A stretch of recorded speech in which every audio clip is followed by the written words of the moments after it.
Velkommen til vores dokumentarfilm. Vi har valgt området Hoptrup, som jeg har fundet frem her ved hjælp af et skyggekort ved Miljøgis. Igennem skyggekortet her kan vi så se, at det område her ved musen er her. Der har vi en tunneldal, og det har vi allerførst fordi, at den går fra øst mod vest. Den starter med at være meget bred i omegnen her. Jeg kan lige prøve at zoome ind en gang. Den er meget bred her, så snæver den sig stille og roligt ind, som også er en kendetegnende ved en tunneldal.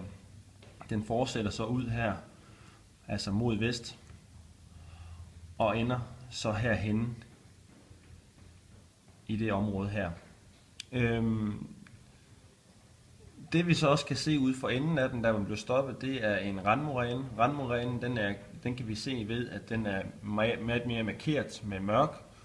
Det vil sige, at det er noget mere bakket landområde der, og også det med, at den står, at den er for enden af en tunneldal, er også en af kendetegnet ved, at det givetvis er en randmoræne.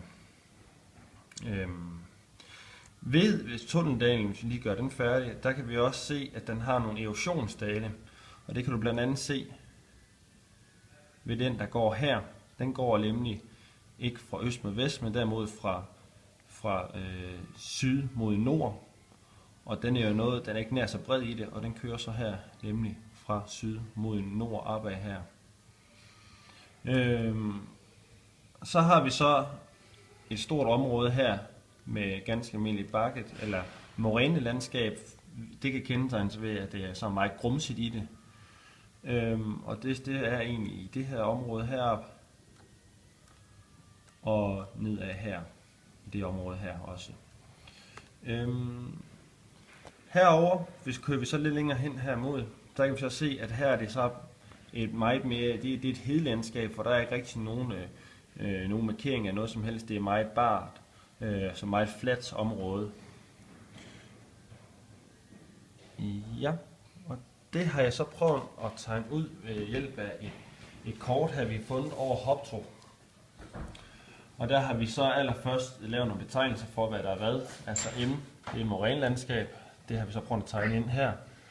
Det er det område, vi har her, som jeg viste før. Det er morænelandskab, som vi fandt ved, at det var så det grumset ved skyggekortet. Og så har vi det også heroppe. Tunneldalen, Slivsø, som den også blev kaldt, den kører herhen og kører så opad mod her, som vi også så mod skyggekortet. Og så er den der erosionsdal, som jeg også viste, som gik derfra fra syd mod nord. Randmorænen har vi så markeret herover, så det er simpelthen der, den ligger.